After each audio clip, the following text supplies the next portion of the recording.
Welcome to the Smart Business Revolution. Revolution. Revolution. Revolution. You want a revolution? You say you want a revolution? Revolution. The revolution. It's going on right now. Welcome to The Revolution, the Smart Business Revolution podcast, where we ask today's most successful entrepreneurs to share the tools and strategies they use to build relationships and connections to grow their revenue. Now, your host for The Revolution, John Corcoran.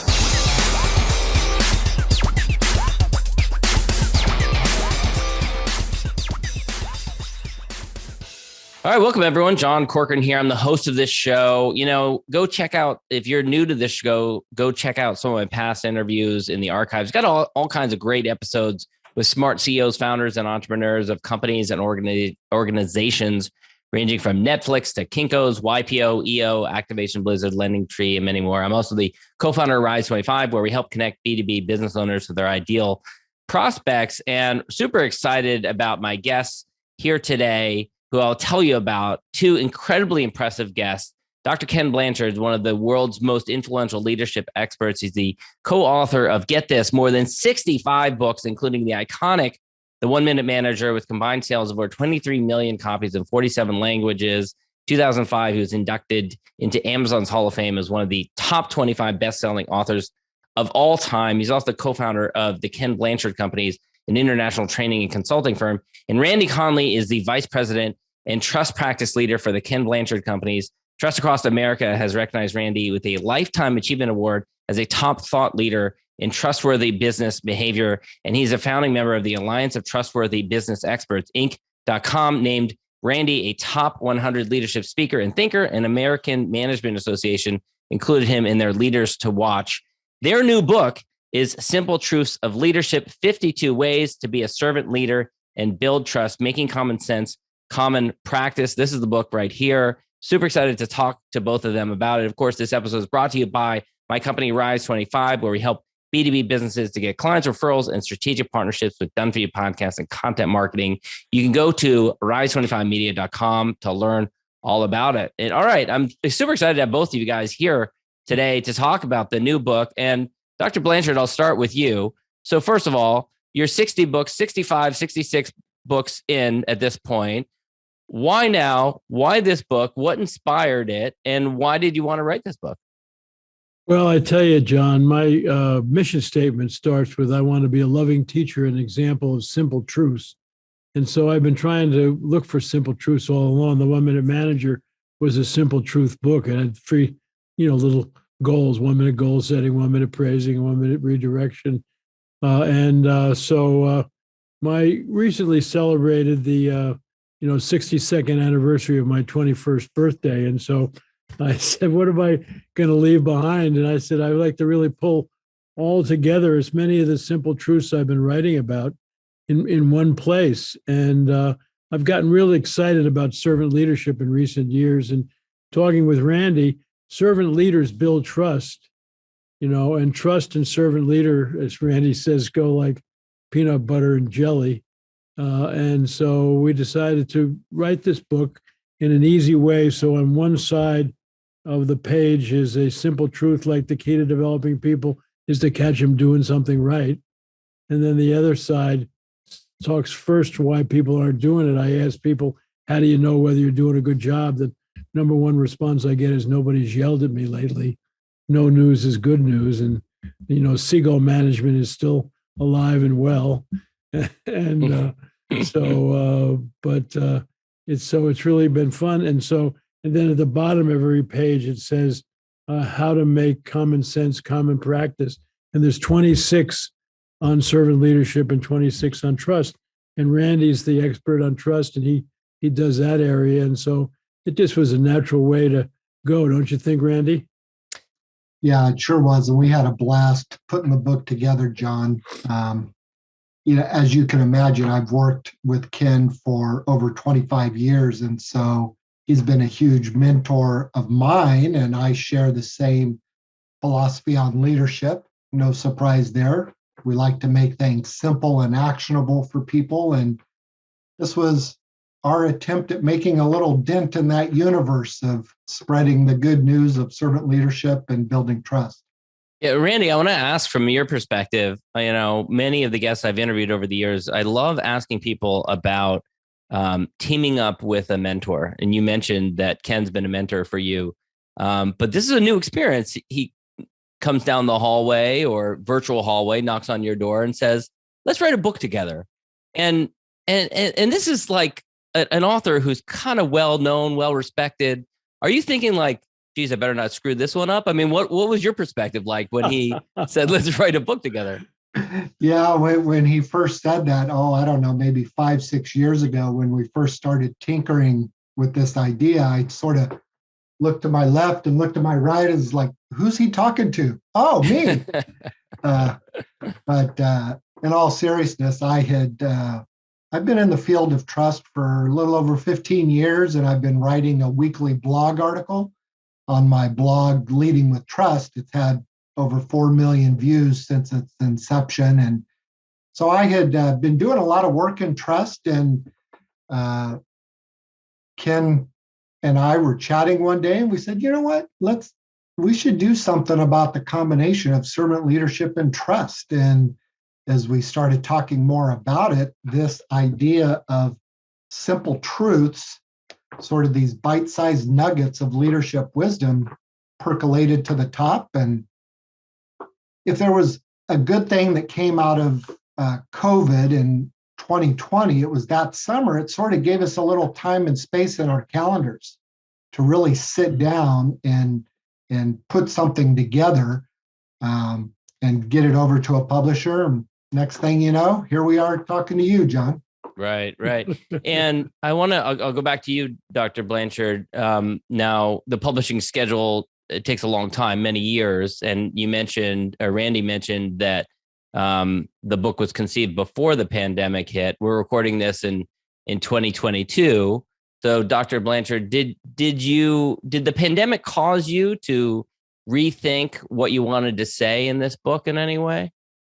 Well, it influenced us, because we were kind of finishing up because a lot of people said, wow, this pandemic's going to ruin leadership.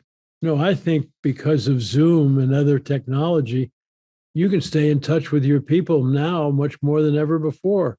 And this book is a perfect way to keep in touch. We have a number of managers who are taking one simple truth a week with their people and saying, okay, here's the simple truth for this week. Let's talk about this periodically. Or they might even take a section of the book with 4 or 5 simple truths in a week. And so we just thought, what a perfect time. And rather than the pandemic being a problem, it's really become an asset for us in spreading the word. Yeah. Randy, same question to you. How did the pandemic influence the writing of the book or some of the thoughts that went into it? Yeah, I echo what Ken said. And I would add in the section on trust, we purposely ended the 52 simple truths with this last one. Number 52 is forgiveness is letting go of all hopes for a better past. And we ended with that one because we know that people have been beat up and battered and bruised through the pandemic, right? Just personally, as well as organizationally, the way a lot of folks have been treated by organizations. It's been a rough go. And so we wanted to address that in our own little way and say, you know what, folks, we can't always control what happens to us, but we can control what happens within us. And so pursuing a path of forgiveness in terms of restoring trust, rebuilding trust with others, that's the way to go. That's the most healthy and productive way forward. Mm-hmm. So that was definitely an influence of the pandemic. Yeah. Dr. Blanchard, one of the terms that has come up recently is this great resignation. A lot of people are leaving after 2 years of pandemic. They're making different life choices. The war for talent is another term that people have been talking about. It's been more competitive to get good people to work within your company. A lot of company owners are struggling to get good people.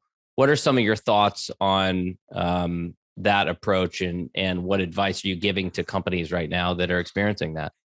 Well, I think that's why the timing of our book is important, because people don't leave organizations, they leave managers. They don't feel valued, they don't feel it. And so what we really push in this is, Tom Peters, who was a fraternity brother of mine, used to talk about managing by wandering around. Well, when you wander around, what should you be doing? You ought to be catching people doing things right and cheering them on. And if they're having a problem, saying, how can I help?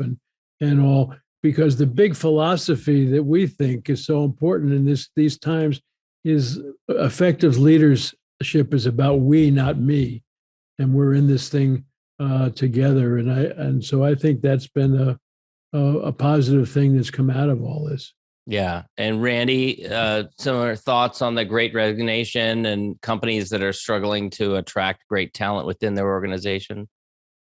Yeah, definitely. So, I like to say to folks, you need to be building trust today or you'll be losing talent tomorrow. And, all the studies show that one of the main reasons people are leaving or looking for, better opportunities is they don't feel appreciated and valued at work. They're not working, they're working in toxic cultures rather than high trust, servant-oriented cultures, and people are going to go where they feel valued. It's not always the money. Sometimes there's those big cases, right, where it's just, the Godfather will make you an offer you can't refuse, right, when it comes to money. But usually it's because they aren't feeling appreciated and valued. And that's something that's largely under the control of us leaders, right? We can do a lot of things to help people feel part of the community and build trust with them so that they are loyal and they want to stay with the organization. Yeah, you make a great point about the cost issue, because there's been a lot of conversation within the business owner community these days about the war for talent, and oftentimes it defaults to, oh, you just need to pay more. That's the issue. That's the reason why people are leaving. They're leaving for a bigger paycheck. But what you're saying is that that's not actually the case. No, that's not. That's the symptom that gets a lot of the headlines, right? But it's not really the underlying issue. Ken, you were going to say something there? Yeah, no, I mean, what Randy's saying is so true, is that, sure, money is important, but people, if they really feel valued, as Randy's saying, and feel important and all, is going to have to take a lot of money to drag them out of an environment where, I always say to people, how you treat your people, remember, is going to be discussed at dinner at night in their home. And how do you want to be discussed? So it's you can make a difference in people's lives. That's for sure. Right. I'll also ask you, I wanted to ask about, a lot of these companies in the last 2 years have gone from in-person meeting in an office to all of a sudden a distributed team, many team members moving to different parts of the globe. Maybe they've not met face to face, if ever. Your boss, your manager is someone on the other side of the globe. How do they build trust in that new environment? Dr. Blanchard, I'll start with you on that one. Well, I think the neat thing about this is that you can meet more frequently with your people because of technology. I mean, one of the things Peter Drucker said to me years ago, he said, remember, Ken, nothing good happens by accident. Put some structure on it. So one of the things that we teach our managers, and I think it'd be a good idea for your audience, is to meet with each of your direct reports a minimum once every 2 weeks for 15 to 30 minutes. You schedule a meeting, but they set the agenda. They can talk about anything they want. And if you met with each of your people 26 times a year, you would know them and they would know you. And I think that that's what's really key, is that you now can communicate more frequently and more easier than trying to get everybody to come to the office and meet here and all that. I mean, now you can call and say, could we just have a 10-minute Zoom call? I want to ask you a question and all. And I think it's fabulous. I'm excited. At my age, I'm not going to have to travel anymore, because if anybody wants me to speak, I'll just Zoom in. Yeah. It's wonderful. It's wonderful to be able to have that kind of impact and not have to deal with the hassle of travel and things along those lines. Randy, I'll go to you. The same thoughts on building trust in the new virtual world that we're living in. It's a really interesting dynamic that I have encountered with several clients that I've worked with recently as more face-to-face events have started, coming back online, so to speak. I've worked with teams where they're telling me, Randy, this is the first time we're meeting in person. We hired a number of these folks over the last 2 years. And I like to emphasize that leading virtual teams is not better or worse than in-person teams. It's just different. I encounter so much initial resistance from leaders about virtual. They say, oh, we can't build a culture that way, or we can't really deepen relationships that way. Well, it's like Ken was saying, you just have to approach it differently and have a little more structured process around it. You can't leave, in the face-to-face world, right? We had all those hallway conversations just by random chance, right? You just bump into people as you're moving about the office. Well, of course, that's not going to happen by chance in the virtual world, but you have to put some structure around building those frequent interactions. And when possible, get people together face-to-face. So I think many of the fundamental dynamics of building trust in leading are the same. You just have to approach them differently and be much more intentional about it. Yeah. Dr. Blanchard, I'll go to you. You also write in the book about restoring broken trust and what to do in those circumstances. Your thoughts on that? Well, the key thing is when trust is broken, somebody's got to take the lead to restore it, and we always say leader first, and one of the simple truths we have is about apologizing, and if something is broken and all, if you went to your people and say, I just want to apologize, I just realized that this has happened and we're not communicating as well, and I got to take part of the credit for that, or the load. And how are you all feeling? And I think it's interesting. I wrote a book with Colleen Barrett, who took over the presidency of Southwest Airlines when Herb Kelleher stepped down. And she had a wonderful saying that people admire your skills, but they love your vulnerability. And a lot of people think if you are vulnerable with your people and you admit you maybe made a mistake, that they're going to say, how come that person is a leader? No, they say, God, this is going to be a great place to work because we can be natural. We can actually admit when we make a mistake. And so if the leader takes a lead when there's broken trust, then other people are going to take that lead and come back too. Don't you think, Randy? I agree, Ken. John, we advocate that there's a 3-step process that leaders can utilize whenever they're trying to restore trust. And the first step is to admit that you've broken trust, right? We've learned that from the success of the 12-step recovery movements, right? The first step to addressing recognizing you have a problem. Yeah, you got to admit that you have Right. a problem, right? Right. You can't use the ostrich method and put your head in the sand and hope it all goes away, because it won't. And then the second step is you have to apologize. And I like to joke around that Ken and I are experts on apologizing, because between the two of us, we've been married a combined 93 years, 60 between him and Margie, and 33 with me and my wife, Kim. So we've had to apologize a lot. So we've gotten really good at apologizing. But that's a key step in the process, right? A great apology just says, I'm sorry, folks. You take ownership for what you did. You express remorse for how it impacted the other person. And then the third step is you have to act, right? That's where the rubber hits the road. You can apologize until the cows come home, but if you don't change your behavior and act differently, it doesn't matter what you say. It matters what you do. So just those 3 simple steps of acknowledge, admit, acknowledge, apologize, and then act, that'll get you back on the road to restoring trust.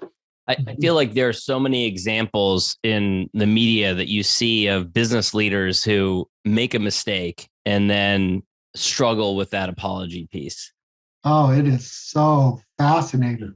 Isn't it though? And we all kind of cringe as we watch it unfold, right? You know, it's like, why doesn't he or she just apologize? You know, the big issue, John, is the human ego. We talk about that in the book, and that stands for kind of edging God out or everything important outside. But there's 2 ways your ego gets in, and the big one, of course, is false pride, when you kind of act like you're better than anybody else, and you never want to admit that you've made a mistake. But the guy years ago wrote, "I'm okay, you're okay," said the worst life position is "I'm okay, you're not okay." And all the research showed that people who act like that, who have false pride, are really covering up not okay feelings about themselves. And so what we really say to a lot of leaders is that one of the first things you got to do is be comfortable with who you are. And remember, you don't have all the skills in the world, but between you and your team, you probably got them all covered. And so if you will play the role where, you know, we're in this thing together, as I said before, it's we, not me, then they're going to start to get excited. I know we're running a little short on time, so I want to wrap things up. But before I do, The Mulligan, new movie coming out based on your work, Dr. Blanchard. Tell us about it. Well, The Mulligan I wrote with Wally Armstrong, who was a great golfer. In fact, for years he held the lowest score for a first timer at the Masters. It was over. He was 8 under par after 4 rounds, which is really, and The Mulligan's all about an uptight businessman who's lost his relationship with his wife for 5 years, hasn't talked to his son and all. And he goes to a pro-am and plays with Tom Lehman. And Lehman sees he's got problems. We found that people who have problems with golf are having problems with their life, you know. And so he says, go see this old pro. He'll fix you up. You know, he sits up on the deck, and the old pro is Pat Boone. He's 87 years old. And he plays the mentor in this thing, which really kind of shows this guy that a relationship with the good Lord could really help him get out of his own way, because the ego is the biggest problem. And if you, as I said earlier, if you learn to feel comfortable with yourself, you can build your relationship much better at home with your kids and your spouse and all, because as Randy said, mistakes will be made, apologies are needed. And so it's a full-length motion picture. It's going to be in the theaters on the 18th and 19th of April next week. So look in the local area and see where it's playing. I think you'll enjoy it. I showed it to a group of people the other night. They gave it a standing O. That's very, very cool. Very exciting. All right. Well, Simple Truths of Leadership, 52 Ways to be a Servant Leader and Build Trust, Making Common Sense Common Practice. Ken Blanchard, Dr. Blanchard, Randy Conley, thank you both for being here today. Thank you, John. Good, John. It's good to be with you. Bless you. Thank you for listening to the Smart Business Revolution podcast with John Corcoran. Find out more at smartbusinessrevolution.com. And while you're there, sign up for our email list and join the revolution. Revolution. And be listening for the next episode of the Smart Business Revolution podcast.